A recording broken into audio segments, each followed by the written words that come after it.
السلام علیکم ناظرین، نیوز وائز میں خوش آمدید۔ میں ہوں افتخار شرازی، اسٹوڈیو میں میرے ساتھ ہیں زید حسین صاحب اور عارف نور۔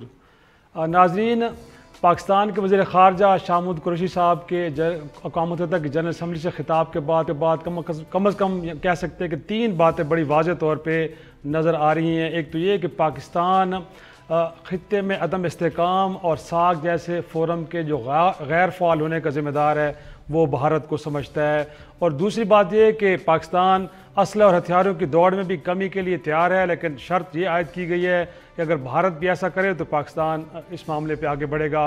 اور پھر یہ کہ مسئلہ کشمیر سمیت تمام دیگر مسائل حل طلب ایشوز کا جو وے فارورڈ ہے وہ صرف بات چیت ہی ہے، اور اگر بھارت اس معاملے پہ بھی آگے بڑھنا چاہے تو پاکستان بالکل 2 قدم آگے بڑھے گا اگر بھارت بڑھتا ہے۔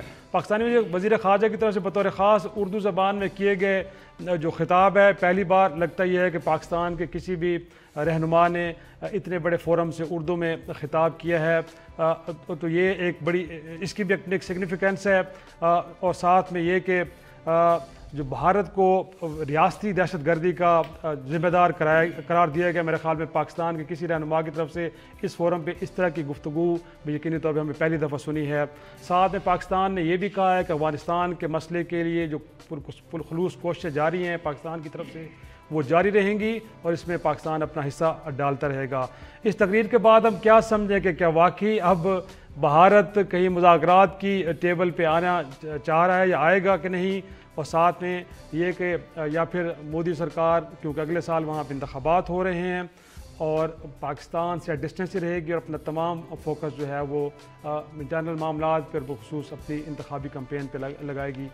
ساتھ میں ذکر ہوگا پروگرام میں پبلک اکاؤنٹس کمیٹی کا، جس کے معاملے پہ تحریک انصاف اور نون لیگ آمنے سامنے نظر آ رہی ہیں، اور کہا یہ جا رہا ہے نون لیگ کی طرف سے کہ اگر پبلک اکاؤنٹس کمیٹی کی صدارت سربراہی شہباز شریف صاحب کے حوالے جو کہ اپوزیشن لیڈر ہیں نہ کی گئی تو دیگر کمیٹیوں سے بھی وہ استعفے دے دیں گے یا وہاں پہ بھی اپنا ایکٹیو رول پلے نہیں کریں گے۔ اب دیکھنا یہ ہے کہ یہ معاملہ کس طرف جاتا ہے۔ پروگرام کے تیسرے سے میں ذکر ہوگا وزیر اعلیٰ پنجاب عثمان بزدار صاحب کا، کہ جو بڑے اب متحرک ہو گئے ہیں، بالخصوص وہاں پہ جو سرکاری زمینیں ہیں پنجاب میں اور لاہور میں، ان سے قبضہ مافیا کی جو پاس تھی چیزیں، اب کہا یہ جا رہا ہے کہ وہاں سے قبضہ چھڑوایا جا رہا ہے، اور یہ اس وقت ہوا ہے کہ جب سپریم کورٹ نے ایک بیرون ملک مقیم پاکستانی کی درخواست پہ معاملے کو کنکھالا، تو پتہ چلا کہ کچھ پی ٹی آئی کے ایم این اے ہیں اور ایم پی ایز ہیں کہ جو اب پولیس کے اوپر دباؤ ڈال رہے ہیں کہ جو قبضہ مافیا کے سرکردہ لوگ ہیں ان کو گرفتار نہ کیا جائے۔ بالخصوص ذکر ہو رہا ہے وہاں پہ ایم این اے ملک کرامت صاحب کا اور ایم پی اے ہیں ندیم عباس صاحب۔ اب دیکھنا یہ ہے کہ جو محکمہ مال کی 3100 کنال اراضی ہے، ایل ڈی اے کی کوئی کہا جا رہا ہے کہ 680 کنال اراضی ہے، اور محکمہ جنگلات کی بھی 260 کنال اراضی ہے، کیا واقعی پنجاب گورنمنٹ سیریس ہے اور اس زمین کو قبضہ مافیا سے چھڑایا جائے گا کہ نہیں؟ اور پروگرام کے آخر سے میں ذکر ہوگا حلقہ این اے 131 لاہور، جہاں پہ ضمنی الیکشن ہونے جا رہے ہیں، لیکن وہاں پہ جو پی ٹی آئی کا کینڈیڈیٹ ہے، یہ وہ نشست ہے کہ جو عمران خان صاحب نے چھوڑی ہے، لیکن وہاں پہ کینڈیڈیٹ ہمایوں اختر صاحب بالکل ہی تنہا اور اکیلے نظر آ رہے ہیں۔ اگر کہا جائے کہ بعض جگہوں پہ ان کے بینر کے ساتھ کہیں لوٹا نظر آ رہا ہے، لیکن کوئی شہری نظر نہیں آ رہا ہے، جو سپورٹر نظر نہیں آ رہے، تو دیکھتے ہیں کہ یہاں پہ کیا ہوتا ہے ضمنی الیکشن میں۔ تو چلتے اپنی ٹاپ سٹوری کی طرف۔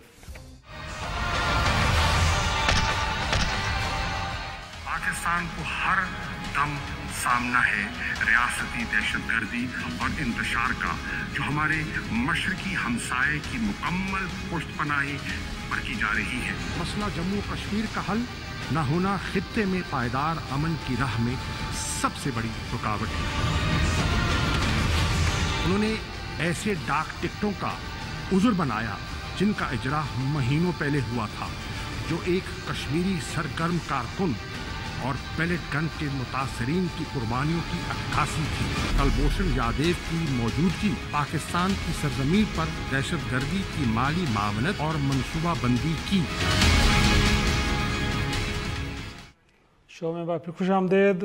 جیسا میرے خیال میں تو اقوام متحدہ جیسے غیر مؤثر اور بے جان فورم کا اس سے زیادہ بہتر استعمال نہیں ہو سکتا کہ آپ اپنے موقف کو بڑے بھرپور انداز میں پیش کریں. اور لگتا ہے کہ پاکستان کی طرف سے پہلی بار کو بڑی تگڑی قسم کی سپیچ ہے جس کے اندر ہمارے سب سے بڑے ڈسپیوٹ تو بھارت کے ساتھ ہی ہیں, اگرچہ مغربی بارڈر پہ بھی افغانستان کے ایشو بھی ہے, لیکن بڑا کھل کے پہلی بار میرے خیال میں پاکستان کو کوئی رہنما بولا ہے جس میں بھارت کے لیے ریاستی دہشت گردی کے لفظ بھی یوز کیے گئے ہیں. یہ اور بات ہے کہ قطر کا بھول گئے افسانیہ جس میں خود مودی صاحب جا کے بنگلہ دیش میں سرٹیفکیٹ بھی وصول کر چکے کہ ہاں بالکل اس وقت مکتی بانی کے جو لوگ تھے ان کو تربیت بھی ہم نے دی, جگہ بھی پرووائڈ کی, ویپن بھی ہم نے دیا اور پاکستان کو 2 لخت بھی ہم نے کیا.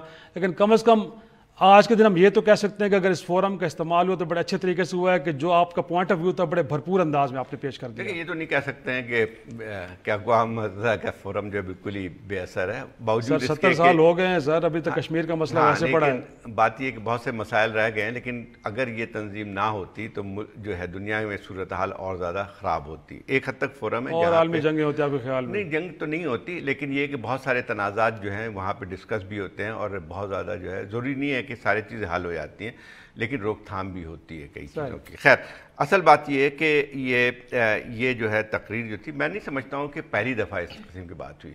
اگر آپ اٹھا کے دیکھ لیں پچھلی چند تقاریر جو تھی اس میں بھی کشمیر کا ذکر آتا رہا. پچھلی دفعہ جو ہے وہ برہان وانی صاحب کا بھی ذکر آتا رہا کہ ان کی شہید ہوئے تھے, لیکن اس میں یہ تھا کہ اس میں یقینی طور پہ زیادہ تندی تھی, لہجے میں زیادہ ایک لحاظ شدت تھی. بوشن تھا بٹ ذکر نہیں تھا. شدت اس لیے زیادہ تھی کہ جو کانٹیکس ذرا دیکھ لیں کہ جس کانٹیکس میں جو ایک پس منظر تھا اس کے, تو وہ بھی اس کی وجہ سے زیادہ جو ہے ہماری ان کی جو ہے شدت کے ساتھ جو ہے بھارت کی بات ہوئی کہ جو ہے اس سے پہلے ملاقات ختم ہونی تھی وہ نہیں ہوئی. اس کے ساتھ ساتھ ایک اور چیز بھی آئی ہے کہ سڈنلی جو ہے بھارت کی طرف سے ایک ایسکلیشن ہوئی, مطلب اس کے چیف آف آرمی سٹاف کی طرف سے یہ بیانات آنے شروع ہوئے کہ ہم پھر لیسن سبق سکھا دیں گے, ہم جو ہے سرجیکل اسٹرائک کریں گے. تو یہ تمام جو ہے پس منظر تھا جس میں یہ تقریر کی گئی ہے. تو اس میں یقینی بات یہ ہے کہ وہ تمام مسائل اٹھائے گئے ہیں جو کہ اس وقت پاکستان اور بھارت کے درمیان تنازع کے باعث بنی ہوئی ہے. ٹھیک ہے, اس میں کوئی انکار نہیں کر سکتا ہے کہ جو ہے بہت ساری چیزیں جو ہے ان میں صحیح ہیں, ان کو بیان بھی کرنا چاہیے تھا, تقریر ٹھیک تھی. لیکن میں سمجھتا ہوں کہ ایک اور بات بھی آتی ہے کہ یہ ایک انٹرنیشنل فورم بھی ہے اور یہ سال میں ایک دفعہ جو ہے موقع ملتا ہے جہاں پہ اپنے خیالات کا اور خاص طور پہ دوسرے اور مسائل پہ جو انٹرنیشنل ہیں اس کا بھی ذکر آنا تھا. تو میں سمجھتا ہوں کہ اس میں اچھا ہوتا کہ اور بھی چیزوں کو اس میں 28 منٹ کی تقریر تھی ان کی, 28 منٹ کا کافی بڑا جو ہے وقت ہوتا ہے. تو اس میں یہ نہیں ہونا چاہیے کہ صرف وہ تقریر کی جائے جو کہ یہاں پہ جو لوکل آڈینس ہے یا اپنے ملک کے لیے اس کے لیے کی جا رہی ہے. ایک آپ جو ہیں ایک خطاب کر رہے ہوتے ہیں جو ہے جہاں پہ 200 ممالک کے ریپرزنٹیٹیو آئے ہوتے ہیں, زیادہ تر سربراہان مملکت ہوتے ہیں یا وزیر خارجہ ہوتے ہیں. تو میں سمجھتا ہوں کہ ٹھیک ہے, اس سے کوئی اختلاف نہیں کہ جو تقریریں ہونی چاہیے تھی اسی قسم کی بات تو ہونی چاہیے تھی, لیکن اس میں جو ہے اور چیزوں کا بھی ذکر کرنا چاہیے تھا. ان کو بہت سارے مسائل کلائمیٹ پہ انہوں نے بات تو ایک دو الفاظ میں کی, لیکن یہ کہ بہت بڑا ایک مسئلہ ہی بن کے آتا ہے. دوسری اور بھی کہ اور بھی ایسے بین الاقوامی کشیدگی کے بعض جو ملک ہیں اس کے ایک براڈ سینس میں بھی بات تو ہونی چاہیے تھی. مطلب انڈین فلم تو نہیں ہے نا, کیا آپ کہہ رہے ہیں سب کچھ ہی ہو, رومانس بھی ہو, ہیومر بھی ہو, وہ بات نہیں آتی کہ جب آپ انٹرنیشنل فورم کی بات کرتے ہیں صرف آڈینس کو تو اپنے نہیں کر رہے ہوتے. لیکن سشما سوراج کی بھی دیکھیں تو پاکستان سینٹرک اسپیچ لگتی تھی, تو آپ کو لگتا ہے کہ اس کو رسپونڈ کرتے ہوئے انہوں نے بھی انڈیا سینٹرک اسپیچ کی ہے. اور ساتھ میں عارفہ ہم بار بار کہتے اور اس سے پہلے بھی ہم نے کئی حقائق اقوام متحدہ میں بھی پیش کی ڈوزیز, اسی طرح ہم یورپین کیپٹلز میں بھی گئے. بٹ کیا اس بار جب ہم نے یہ بات کی کہ ہمارے پاس ثبوت موجود ہیں, اے پی ایس کا معاملہ ہو, مستونگ ہو, کلبھوشن کے کنفیشنل اسٹیٹمنٹس ہو, دنیا ہماری بات سنے گی؟ آپ کو لگتا ہے کہ کہیں اب تھوڑا سا پریشر آئے گا انڈیا پہ بھی؟ دیکھیں, ایک تو بات یہ ہے کہ میرے خیال میں بھی یونائٹڈ نیشنز بالکل ہم یہ نہیں کہہ سکتے کہ ایک انیفیکٹو ادارہ ہے. وہ بہت سارے کام کرتے ہیں, اور بلکہ ہمارے ملک کے اندر کتنا UNHCR کا ایگزامپل لے لیں کہ جتنا وہ یہاں کام کر رہے ہیں افغان ریفیوجیز. پیس کیپنگ ایک ایسا ایشو ہے جس کے اندر پاکستان کا بہت بڑا رول ہے انٹرنیشنلی.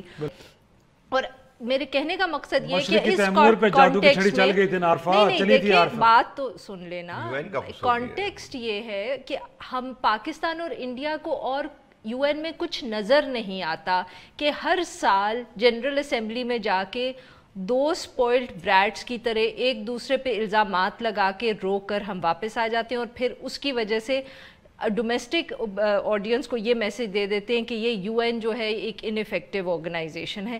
مگر UN کا شاید صرف یہ کام نہیں ہے کہ وہ کشمیر کا مسئلہ حل کرے یا وہ پیلسٹائن کا مسئلہ حل کرے, وہ بہت اچھے اور بھی کام کر رہے ہیں. اگر پیلسٹائن کا مسئلہ حل کرنا اتنا آسان ہوتا تو اوسلو اکارڈز کے بعد ہو جاتا نا, نہیں ہوا. امریکہ اتنے سالوں سے کوشش کر رہا ہے اور پاکستان انڈیا نے تو اس فورم کو میرے خیال میں ان اے وے ریڈیوس کر دیا ہے کہ وہاں جاتے ہیں ایک دوسرے کے خلاف الزام تراشی کرتے ہیں جیسے دنیا کے لوگوں کو اور کوئی انٹرسٹ نہیں ہے دنیا کے اندر سوائے دو یہ جو سپوائلڈ بریٹس بچے ہیں ان کا رونا دھونا سن کے اس نے میرا سویٹی اٹھا لی اور اس نے میرا یہ کر دیا. This is what they have reduced Kashmir to. Nuclear states ہیں, اگر اس کو اگنور کرے کہ دنیا تو اگنور کرنے کی بات نہیں ہے, اگنور کرنے کی بات نہیں ہے. اگر یہ ایک بائی لیٹرل ایشو ہے اور اگر آپ نے اس کو حل کرنا ہے ان اے وے, انڈیا تو کہتا ہے کہ یہ بائی لیٹرل ایشو ہے, ہم نہیں مانتے کہ یہ بائی لیٹرل ایشو ہے, مگر جب بھی انڈیا سے گفتگو ہوتی ہے نہیں, بٹ پوائنٹ یہ ہے زاہد صاحب کہ ہم بھی تو ان سے گفتگو کرتے ہیں نا بار بار کشمیر کے اوپر اور ہم کہتے ہیں لائن آف کنٹرول کے اوپر کشمیر کے پرائم منسٹر کے ہیلی کاپٹر کو بھی نشانہ بنایا انڈیا نے, فائرنگ ہوئی ہے وہاں پہ. مطلب کہ ہر چیز کو ہم کشیدگی تو ہے, کشیدگی ہے بہت زیادہ ہے, اور مطلب کہ یہ کہنا کہ وہ انڈیا یہ کر رہا ہے اور ہم یہ کر رہے ہیں اگر ہے بھی صحیح تو آپ نے کہ ایک UN کے فورم پہ اور یہ کوئی اور بات کرنے کو نہیں رہ گئی ہے. بس صحیح دیکھیں وہی بات آ رہی ہے نا کہ اس سے ٹھیک ہے یہ عکاسی کرتی ہے جو دو ممالک کے کشیدگی کے بارے ہے, اور ہندوستان کی بھی جو سشما سوراج کی تقریر تھی اس کا پورا محور جو تھا وہ پاکستان پہ تھا. لیکن میرا کہنے کا مطلب یہ ہے کہ ہم نے پہلے بھی مسائل اٹھاتے رہے, میں خیال یہ کہ تمام چیزیں بھی ہوتی رہیں, لیکن ایک وائڈر جو اسکوپ ہوتا ہے جس میں کہہ رہا ہوں کہ یہ نہیں ہے کہ جو ہم لیکن ایک رائے ہوتی ہے ایک ملک کی, مختلف جو ہے آپ کے تنازعات جو چل رہے ہیں انٹرنیشنل اس میں بھی آپ کی رائے ہوتی ہے, اور آپ ایک پکچر بھی ایک تصویر بھی دے رہے ہوتے ہیں جو آپ کے نزدیک جو ہے اس وقت انٹرنیشنل ریلیشنز میں یا جو آپ کے ایک کشمکش جاری ہے اس کے بارے میں بھی آپ کی ایک رائے ہوتی ہے. دنیا کا ایک ورلڈ ویو ہوتا ہے تو اس کے بعد میں آپ پھر اس کے بعد جو لگتا ہے یہ کہ یعنی لوگوں کو جو دوسرے ممالک ہیں ان کو پھر انٹرسٹ اس طرح کا نہیں رہتا ہے. میں نہیں کہہ رہا ہوں کہ جو ہے وہ ٹھیک ہے, آڈینس یہاں پہ تالیاں تو بہت بجی ہوں گی اور میرے خیال بعض چیزیں کہنی بھی چاہیے تھی, اس سے کوئی انکار نہیں کر رہے ہیں کہ کرنی نہیں چاہیے, لیکن وہی بات آتی ہے کہ جو ہے پھر اس کو تھوڑا سا ہمیں اس چیز کو, اب جیسے کلائمیٹ چینج کی بات ہے تو ایک ذکر تو ضرور آیا تھا لیکن اس میں پاکستان کا بہت بڑا ایک اسٹیک ہے. پیلسٹین کے مسئلے کو جو ہے یا مڈل ایسٹ کی سچویشن جو ڈیولپ ہو کے آ رہی ہے, جو جنرل جیو پولیٹکس, میں کہہ رہا ہوں یہ فورم ہوتا ہی اسی لیے کہ آپ اپنی جو مختلف خیالات ہیں اس پہ کریں, اظہار کریں. I think کوئی پاکستان انڈیا کا ایٹیٹیوڈ یہ ہو گیا کہ جیسے ورلڈ ویو اب کوئی نہیں ہے, انڈیا کے لیے صرف پاکستان ہے, پاکستان کے لیے صرف انڈیا ہے. اور مودی کے جو ویسے تو ان اناؤنسڈ اگر لاہور میں جاتی عمرہ اتر سکتے ہیں, لیکن اب کیوں تھوڑا سا مذاکرات سے باہر رہے ہیں, کچھ یہ بھی کہا جا رہا ہے کہ شاید الیکشن کی طرف جا رہے ہیں اور وہاں پہ اینٹی پاکستان کارڈ بڑا خوبصورتی سے بکتا ہے, اور PGP کے پاس لگتا ہی ہے کہ اس کے علاوہ کوئی اور کارڈ نہیں, کیونکہ ان کی پرفارمنس کے اوپر وہاں پہ شدید سوال اٹھائے جا رہے ہیں. ایک چھوٹا سا بریک, اور بریک کے بعد ذکر کریں گے پبلک اکاؤنٹس کمیٹی کا, جس کے بارے میں کوئی قانون تو نہیں ہے کہ یہ اپوزیشن لیڈر کے پاس ہوگی, لیکن روایت پچھلے کئی سالوں سے رہی ہے کہ یہ قائد اسمبلی خلاف کے پاس رہے گی. لیکن اس وقت کہا یہ جا رہا ہے کہ PTI کی حکومت اس موڈ میں نہیں ہے کہ وہ شہباز شریف صاحب کے حوالے کرے. کیا ہونے جا رہا ہے دیکھتے ہیں ایک چھوٹی سی بریک کے بعد.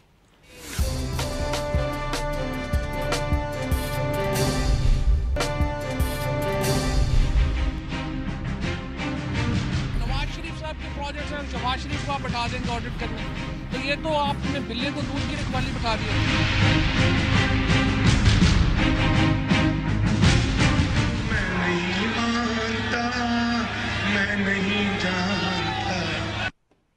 پروگرام ایک بار پھر خوش آمدید. پبلک اکاؤنٹس کمیٹی صاحب پچھلے 14 نصاب صاحب جب سے آئے ہیں تو بڑی ہمیں افیکٹو اور ایکٹیو نظر آ رہی ہے, اور ان کے دور میں کہا بھی جاتا ہے کوئی 115 ارب روپے کی ریکوریز ہوئی تھیں.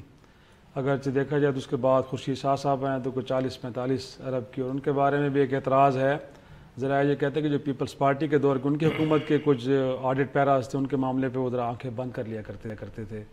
تو اب وہ کہہ رہے ہیں کہ روایت تو یہی ہے کہ اپوزیشن لیڈر کے پاس ہونی چاہیے، لیکن فواد چودھری کا ساؤنڈ بائٹ آپ نے سنا، انہوں نے کہا جی دودھ کی رکھوالی پہ بلے کو کیسے بٹھا سکتے ہیں؟ وہ کہتے ہیں جی آپ کی حکومت کے بارے میں آڈٹ پیراز آئیں گے تو آپ کو کیسے ایگزیجریٹ ہے کہ یہ عجیب بات ہے کہ پبلک اکاؤنٹس کمیٹی میں اس لیے رکھا جاتا تھا اور ایک ٹریڈیشن بن گئی تھی کہ اپوزیشن کا آدمی ہوگا اس میں، تاکہ تھوڑی سی جو ہے وہ حکومت پہ بھی دباؤ پڑے. صحیح.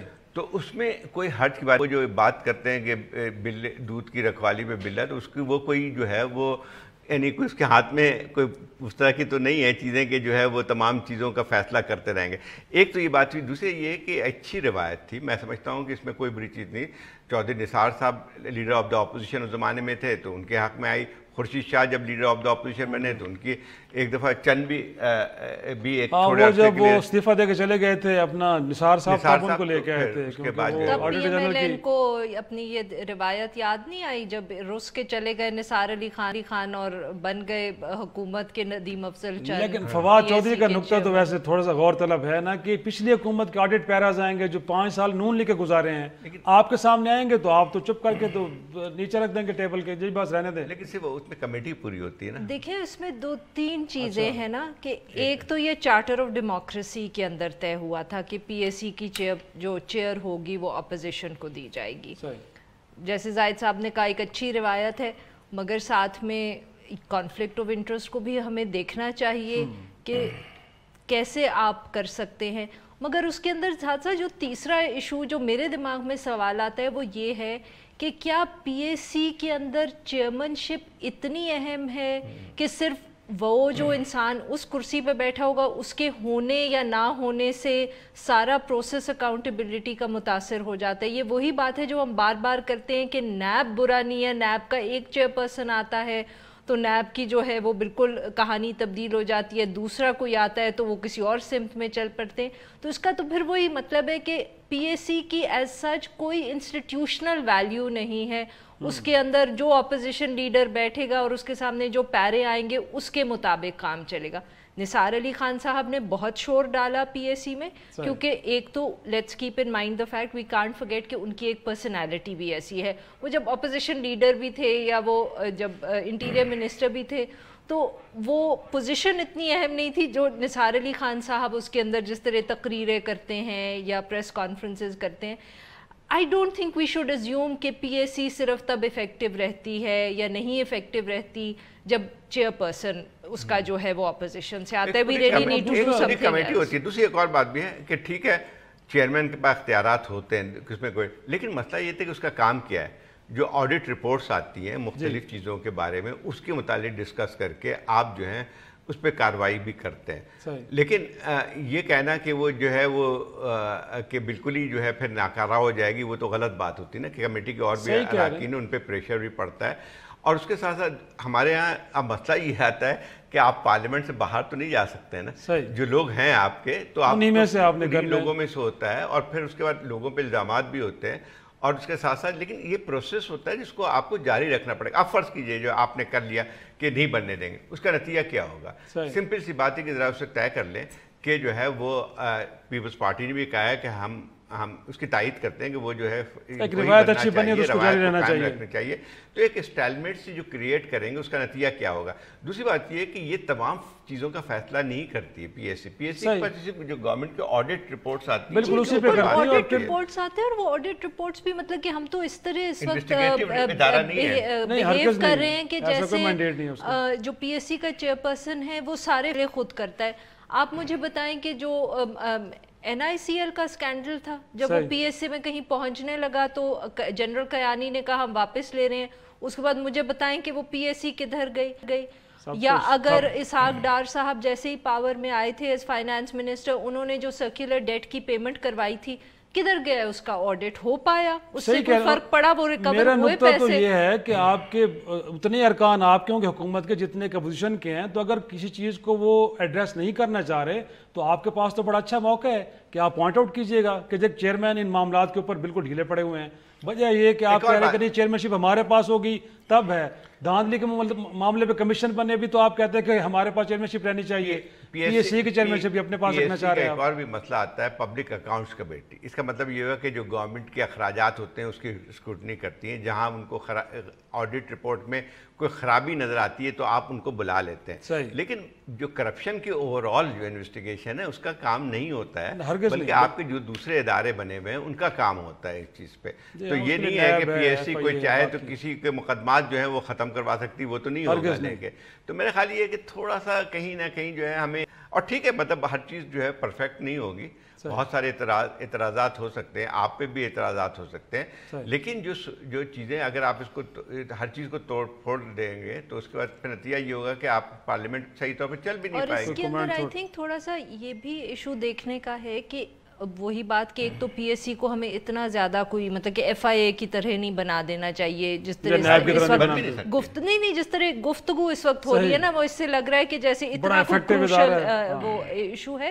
اور پھر وہی بات آتی ہے کہ اس وقت پی ٹی آئی کیا چاہتی ہے. کیا وہ چاہتی ہے کہ وہ بالکل اپوزیشن کو ایلینیٹ کر دے, ان کے ساتھ تعلقات خراب کر لے؟ اگر اس وقت پی ٹی آئی کا یہ ارادہ ہے یا ان کے خیال میں, جیسے کہ ہم خبروں میں پڑھتے ہیں کہ فواد چودھری صاحب ہیں اور ایسے لوگ ہیں جن کے خیال میں یہ اچھا آئیڈیا نہیں ہے, تو سب سے پہلے تو انہیں پی ایم ایل این سے گفتگو کرنی چاہیے. یہ جو اس وقت ہو رہا ہے کہ فواد چودھری صاحب ایک سٹیٹمنٹ دے دیتے ہیں یا خبریں آ جاتی ہیں کہ جی پی ٹی آئی والے ایسے سوچیں یہ سوچیں, اس سے مسئلہ حل نہیں ہوگا, ڈائیلاگ سے ہوگا. بجائے کیمروں کے سامنے کھڑے ہوں گے آپ خطاب کرنے کے ڈائیلاگ کریں, اس کے مسئلے کو حل کریں. ایک چھوٹا سا بریک کے بعد وزیر اعلیٰ پنجاب صاحب قبضہ مافیا کے خلاف ایک مہم شروع کرنے جا رہے ہیں. کتنی مؤثر ہوگی اور واقعی جو سرکاری زمین ہے اس کو واگزار کرا لیا جائے گا کہ نہیں, چھوٹی سی بریک کے بعد ڈسکس کرتے ہیں.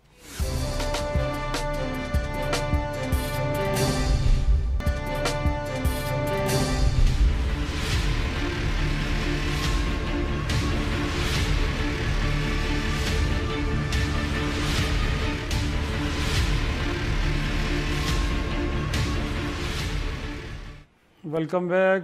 جیسا پھر عدالتوں کی آپ بات تو کرتے ہیں, لیکن اگر ایک اسخط نوٹس کے اوپر سپریم کورٹ اس معاملے کو نہ دیکھتی ہے کہ اوورسیز پاکستانی درخواست ہے کہ پلاٹ اس کا کسی نے قبضہ کر لیا, پھر جوہر ٹاؤن میں کوئی سرکاری زمین تھی اس کو واگزار کرنا تھا قبضہ وہاں سے, اور جب ڈی اے جی سے پوچھا گیا سی سی پی او لاہور سے کہ بھئی کیوں ابھی تک نہیں ہو رہا, انہوں نے کہا جی ایک شخص ہے قبضہ مافیا کا منشا بم, تو اس بم کو پروٹیکٹ کوئی اور نہیں کر رہا بلکہ ماشاءاللہ سے پھر تحریک انصاف کے ایم این اے ہیں, ایم پی ہیں جی, کرامت کھوکر صاحب ہیں, ندیم عباس نارا صاحب ہیں, بارہ صاحب, وہ کل تو وہاں لاہور رجسٹر میں پیش ہوئے تو انہوں نے کہا جی نہیں ہم نے کوئی کال نہیں کی ان کو, لیکن آج آ کے باقاعدہ روئے بھی ہیں, معافی بھی مانگے جی بالکل غلطی ہو گئی. اصل میں دیکھیں بات یہ ہے کہ یہ قسم کا مافیا جو کہتے ہیں, یہ آپ کے جو قبضہ گروپ ہے وہ کسی ہوا میں کام نہیں کرتا ہے. اس کے پورے ٹینکٹیکلز ہوتے ہیں, ان کے انفلوئنسز ہوتے ہیں, ان کے سیاسی میں بھی اثر رسوخ ہوتا ہے. دیکھیں پچھلے جو چند سالوں بلکہ آج سے 10-15-20 سالوں میں ایک نئی چیز جو ہے سیاست میں جو آئی ہے, لوگ نہیں دیکھتے ہیں کہ جب لوکل گورنمنٹ کے الیکشن ہوئے تھے تو ایک بہت بڑی تعداد ایسے لوگوں کی تھی جس کو ریئل اسٹیٹ میں جن کا تھا, وہ جو ہیں وہ منتخب ہو کے آتے رہے. اب ان کے پاس پیسہ بھی آیا تھا کیونکہ ایک لحاظ سے ریئل اسٹیٹ مارکیٹ بوم کر رہی ہے, پھر قبضہ گروپ بھی. تو اس میں جو شخص, جیسے اس کی منشا بم کی جو بات آ رہی ہے, منشا بم کے متعلق جو تصویریں جو چھپی ہیں اس میں جو ہے کبھی یہ علیم خان کے ساتھ بھی بیٹھا ہوا ایک جگہ دکھایا گیا ہے, اور یہ جو آپ کرامت کھوکر ہیں وہ تو خیر آپ وہ ساری چیزیں سامنے آ گئیں. تو جب منشا جو ہے, منشا بم کے نامی چیز جو بھی ہے اس کے متعلق کہا جاتا ہے کہ 75 کیسز میں مطلوب ہے, اور وہ شخص مطلوب جب ہے وہ تو سیاست میں بھی ایکٹیو نظر آتا ہے, وہ فائنانسنگ بھی کر رہا ہوتا ہے. تو بات یہی آتی ہے کہ یا تو پھر کیا یہ میرا خیال یہ ہے کہ جب ٹھیک ہونا چاہیے قبضہ گروپ سے چھڑوانا چاہیے, لیکن یہ بھی طے کرنا چاہیے کہ کسی طور پہ جو سیاسی اثر رسوخ جس طرح سے استعمال کرتے ہیں اور جس طرح رکاوٹیں ہوتی ہیں, تو پہلا تو کیس سامنے آ گیا ہے. صحیح. اب مطلب یہ کہ کہا جاتا ہے کہ بھئی کہ یہ بھی فائنانشر تھا جو ان کا اس علاقے میں, تو اس کی مدد عارفہ یہ جو 3100 کنال اراضی ہے محکمہ مال کی, ایک 2-4 دن میں قبضہ ہوا ہوگا. اسی طرح جو 280 کنال اور ہے محکمہ جنگلات کی, یا ایل ڈی اے کی 680 کنال ہے, یہ کوئی 4-5 دنوں پہلے تو قبضہ نہیں ہوگا. جو پچھلی حکومت کی ہم بات کریں, ایک تو یہ ہے کہ وہ جو گڈ گورننس کی کرتے تھے بات, اور کہتے تھے کہ جی 1 روپے کی کرپشن بھی ثابت ہو گئی تو میں یہ کر دوں گا وہ کر دوں گا. خادم اعلیٰ صاحب سے بھی تو پوچھنا چاہیے. اور بالخصوص جو لوور جوڈیشری ہے جہاں سے ان قبضہ مافیوں کو اسٹے بھی مل جاتے ہیں جب لوگ عدالتوں میں جاتے ہیں, تو چیف جج صاحب کو پھر ان کے بارے میں بھی تو پوچھنا چاہیے نا کہ ججز صاحب آپ بھی ہیں, کس بنیاد پہ آپ نے اسٹے دیے تھے, ذرا آئیں آپ بھی جسٹیفائی کریں. وہی بات ہے شرازی صاحب کہ یہ جو ایک کیس تو ایک ہے وہ, مگر اس سے اتنے ہمارے مسائل ہائی لائٹ ہو گئے ہیں. ایک جیسے زاہد صاحب نے بات کی کہ اب جو ہمارے پراپرٹی ڈیولپرز ہیں ان کے پاس اتنا زیادہ پیسہ ہے کہ وہ پالیٹکس کے اندر کتنے زیادہ ملوث ہیں. وہ جو ایک تھی نا کہ زمانے میں ہماری جو پالیٹیشین زیادہ تر ہوتے تھے وہ لینڈ لارڈز ہوتے تھے, فیوڈلز, اس کے بعد انڈسٹریل ایوب کے پیریڈ کے بعد ہم نے دیکھا کہ آپ کے پاس انڈسٹری ہوتی ہے تو ان کے انٹرسٹ ہوتے ہیں. اب آئی تھنک یہ شاید تیسرا بڑا گروپ ہے پراپرٹی ڈیولپرز کا جو یا خود آ گئے ہیں سیاست میں, بیکرز بھی آ رہے ہیں, بیکرز بھی آ رہے نہیں, وہ ابھی پالیٹکس میں نہیں آئے. زاہد صاحب اس وقت ہم پالیٹکس ہی بات کریں. یہ بم صاحب اور کیا کہیں انہیں, یہ تو پہلے ایگزیکٹلی پپو پٹواری ہم سن چکے ہیں, پھر اسلام آباد کے جو ایک اور تاجی صاحب ہیں ان کا بھی ہم کتنا نام سن چکے ہیں. سو وہی بات ہے کہ واٹ اٹ بیسکلی انڈیکیٹس ہے کہ اب پیسہ کس سیکٹر میں زیادہ ہے, اور وہ جدھر بھی پیسہ زیادہ ہوگا وہ سیاست میں کہیں نہ کہیں ملوث تو ہوگا.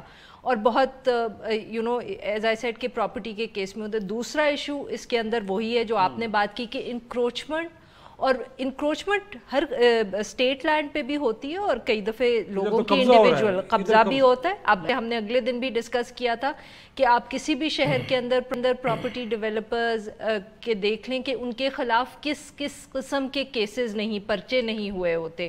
قتل کے بھی ہوں گے, لوگوں کو دھمکی دینے کا, تھریٹ کرنے کا, اغوا کرنے کا, ہر قسم کے یہ کیسز ہوتے ہیں. اور بیسکلی وہی بات ہے ملتی رہی ہے ان کو, تبھی تو وہ سیاست میں جاتے ہیں. پولیس کے بغیر مرضی کے ساتھ چیزیں ہوتی ہیں, اور بالکل اور پولیس کا اس کے اندر تعلق ہوتا ہے زیادہ. میں تھوڑا سا ابھی سے کہ کس طرح سے چیزیں جو ہیں لا انفورسمنٹ ایجنسی کے جو اس میں پیٹرنیج میں ہوتی ہے. ابھی میں دیکھ رہا تھا ہمارے گرین بیلٹ میں ایک بنی ہوئی ہوتی ہے نا ایک سیکورٹی پولیس کے لیے جو ہے جو خاص طور پہ چوکی سے بنی ہوتی ہے یا بیریئر لگا ہوتا ہے, تھوڑا سا اس میں پہلے میں دیکھ رہا تھا کہ ہمارے سامنے ہے تو اس میں دیکھا کہ ایک کیبن بھی لگ گیا اور ایک دکان بھی کھل گئی اور وہ جو ہے بیلٹ میں اب وہ پولیس والوں کے ساتھ ہے سارے. تو یہ تمام چیزیں جو ہیں دیکھنے کی ہے, یہ پورا ایک سسٹم, اس کو پورا سسٹم کا ایک مسئلہ بنا ہوا ہے. تو اس میں ابھی دیکھیں اگر کرتے ہیں تو, لیکن یہ کہ سب سے بڑا چیلنج تو خود پی ٹی آئی کے لیے آئے گا. جو ہے وہی بات آتی ہے کہ جب آپ نے اتنے سارے لوگوں کو لے لیا ہے, جب آپ نے کہا کہ جو بھی الیکٹیبل ہوگا, جو بھی جس کے اثر نفوذ ہوگا ہم اس کو پارٹی کے اندر لیں گے, تو کرامت کھوکر جیسے لوگ بھی آئیں گے اور پھر اس کے بعد جو ہے تمام چیزیں اب ان کے لیے چیلنج بنے گا کہ جو اپنے دعوے جو کیے تھے وہ کس طرح پورا کریں گے. لیکن انکروچمنٹ کا مسئلہ تو بہت سیریس ہے اور بہت لیولز پہ اور بہت طریقے سے ہوتا ہے. اور پھر آخری جو آپ نے پوائنٹ اٹھایا کہ اس کے اندر جو لوور جوڈیشری ہے اس کا کتنا رول ہوتا ہے, خیر وہ تو اب لوور جوڈیشری سے بات جو ہے ایڈن پراپرٹی کیس میں تو کہیں اوپر بھی چلی گئی ہے یقیناً. لیکن خان صاحب کی لمحہ فکری یہ ہے کہ راجن پور اور چکوال کے ڈپٹی کمشنر سے خطوط لکھے اور آج سی سی پی لاہور کہہ رہا ہے کہ انہیں بھی دباؤ ڈالا جا رہا ہے کہ آپ نے یہ کرنا ہے اور یہ نہیں کرنا. تو یہ یقینی طور پہ ان کے لیے اس معاملے کو ایڈریس کرنے کی ضرورت ہے. ایک بریک, اور بریک کے بعد لاہور کے حلقہ این131 وہاں پہ بھی ضمنی الیکشن ہونے جا رہے ہیں اور وہاں پہ ہمایوں اختر صاحب امیدوار ہیں پی ٹی آئی کے, جو بڑے ہی کم 25 جولائی سے کوئی 4 روز پہلے ہی پارٹی میں شامل ہوئے تھے, اور آج کہا جا رہا ہے کہ جب الیکشن کمپین وہاں پہ ہو رہی ہے تو وہاں پہ وہ اکیلے ہیں, پارٹی کا کوئی شخص بھی ان کے ساتھ کھڑا ہونے کے لیے تیار نہیں ہے. چھوٹی سی بریک کے بعد ڈسکس کرتے ہیں.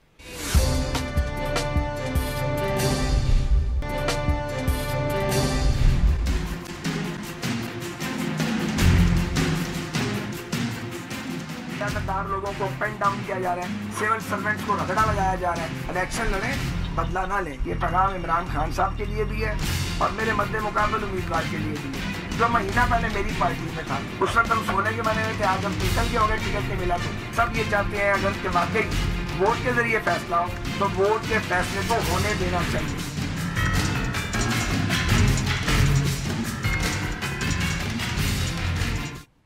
Welcome back. ایسا بھی جو پارٹی ٹکٹس کی تقسیم الیکشن میں، یہ تو خان صاحب کا لگتا ہے بڑا پرانا مسئلہ ہے. آپ نے دیکھا ہوگا جب 2018 کے الیکشن ہو رہے تھے تو بڑے دھرنے چل رہے تھے بنی گالہ میں کہ ٹکٹ ٹھیک تقسیم نہیں ہوئے. بڑے دھرنے نہیں، ایک ہی دھرنا چلا رہا ہے سر، 2-3 ہوئے تھے. کے پی کے سوات سے پتہ نہیں کہاں سے، کچھ یہاں سے بھی آئے تھے لوگ، پنڈی سے بھی کچھ لوگ گئے تھے. آج بھی انہوں نے انفیکٹ جب الیکشن لڑنے جا رہے ہیں لاہور کے NA 131 سے، وہاں پہ بھی ولید اقبال جو کہتے ہیں بڑا کام انہوں نے وہاں پہ کیا ہے انفیکٹ، اور کہا بھی جا رہا تھا کہ جب وہاں پہ ضمنی الیکشن ہوں گے تو شاید انہیں ٹکٹ دیا جائے گا. لیکن ہمایوں اختر صاحب جو وہ کہتے ہیں نا جمعہ 8 دن ہوئے تھے پارٹی میں شامل ہوئے ہیں، ٹکٹ ان کے حوالے کر دیا گیا. یہ بھی نہیں سوچا گیا کہ سامنے جو کینڈیڈیٹ ہے بڑا شدید سٹرانگ ہے، سعد رفیق ہے صاحب. دیکھیں یہ سیاست پہلے بڑے ہی چھوٹے سے مارجن سے آ رہا ہے. دیکھیں سیاست ہماری یہی ہو گئی ہے. جو پی ٹی آئی جو ہے بڑے دعوے کیا کرتی تھی کہ ہم نئی سیاست اور نیا دور لے کے جا رہے ہیں، تو اس میں میرے خیال اگر دیکھا جائے تو کوئی بھی تیار ہے آنے کے لیے تو آپ اس کو جگہ دے دیتے ہیں. ہمایوں اختر، لیکن وہی بات آتی ہے کہ ساری پارٹیوں کا مسئلہ تھا. اب وہی ٹھیک ہے، سعد رفیق صاحب شور کر رہے ہیں کہ لوٹے کو دیا ہے. یہی لوٹا جب PMLQ سے آیا تھا ان کے پاس تو اس کے بھائی کو سینیٹ کا ٹکٹ بھی دے دیا تھا. ابھی بنایا 6 مہینے ہارون اختر تو ابھی تک ابھی ہیں. اب مسئلہ یہ ہے کہ لوٹ وہ سب جگہ پہ یہی ہے. لیکن یہ عجیب سی بات ہے، یقینی بات ہے کہ جو 2 دن پہلے یا آپ کے الیکشن سے پہلے یہ ہمایوں اختر آئے، وہ پہلے ان کے متعلق مشہور تھا کہ وہ پیسے کے بل بوتے پہ الیکشن بھی جیت جاتے ہیں. کبھی دفعہ PMLNQ سے بھی جیتے، PMLN سے پہلے جیتے رہے بہت زیادہ.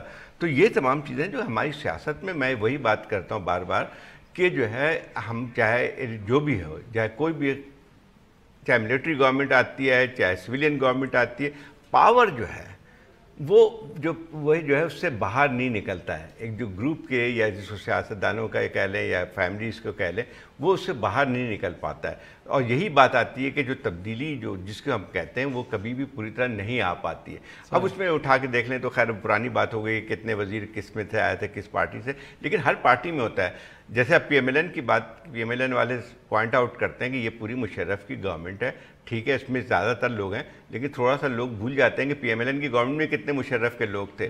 امیر مقام سے لے کے زاہد حامد سے لے کے دانیال علی سے لے کے، حکومت میں جو لوگ بہت سے لوگ تھے وہ PMLN سے ہی آئے تھے. زاہد صاحب، میں نے کہا جو مشرف کی حکومت میں بہت سے لوگ تھے وہ PMLN سے ہی آئے تھے. اور پھر 60 MNA وہاں سے پھر PTI میں آئے ہیں 2018 میں. نواز شریف صاحب خود آئے تھے ضیاء الحق صاحب کے زمانے میں. تو یہ تو سیاست کا ایک وہ بن گیا ہے جو محور ہے. جو دعوے یہ کرتا ہے نا، میں اس بات کو لاتا ہوں، جو دعوے یہ کرتے ہیں کہ بھئی کہ ہم صاف ستھری سیاست اور نیا خون اور اس کو خاندان ڈائنسٹیکل اقدامات اس کے بالکل برخلاف ہیں، ڈائنسٹی جو ہے وہ چل رہی ہے اس کو ختم کریں گے. یہ سب فضول چیزیں ہیں. میرا خیال اس کے اندر اہم چیز یہ بھی ہے کہ دیکھیں لاہور میں اس وقت 2 نیشنل اسمبلی کے الیکشن ہونے والے ہیں، بائی الیکشن. ایک حمزہ شہباز، شاہد خاقان عباسی صاحب، اور وہ بھی میرے خیال میں کافی دنوں سے لاہور میں ہی بیٹھے ہوئے ہیں اور کیمپین کر رہے ہیں. اور جو دوسرا ہے وہ سعد رفیق صاحب کا، اور سعد رفیق صاحب تو عمران خان سے میرے خیال میں کچھ چند 100 ووٹوں سے ہارے تھے، وہ تو ریکاؤنٹ میں جا رہے تھے. So I think the most important issue will be کہ اس کا رزلٹ کیا ہوگا. اس لیے نہیں کیونکہ اس سے کوئی نیشنل اسمبلی کے کاؤنٹ پہ فرق پڑے گا، بٹ اس لیے کیونکہ اگر سعد رفیق صاحب کی جو سیٹ ہے وچ از دی اونلی کنٹیسٹیبل ون، اگر وہ سعد رفیق صاحب جیت گئے تو PMLN کے لیے ایک بہت بڑی سائیکولوجیکل وکٹری ہوگی. اور PTI لگ رہا ہے اس وقت کہ وہ اس وقت اتنے مصروف ہیں اور جھمیلوں میں اور جائز طریقے سے کہ وہ زیادہ وقت نہیں دے پا رہے. ہمارا وقت بھی ختم ہو گیا ایسے میں کہ جب ولید اقبال جو PTI کے صدر ہیں سٹی کے وہ غائب ہیں تو لگتا ہے یہ کہ جو آپ اگر کہہ رہی ہیں وہ ہونے جا رہا ہے کہ سعد رفیق صاحب کہیں یہ نشست جیت نہ جائیں. اسی کے ساتھ آج کا شو ختم کرتے ہیں. خدا حافظ.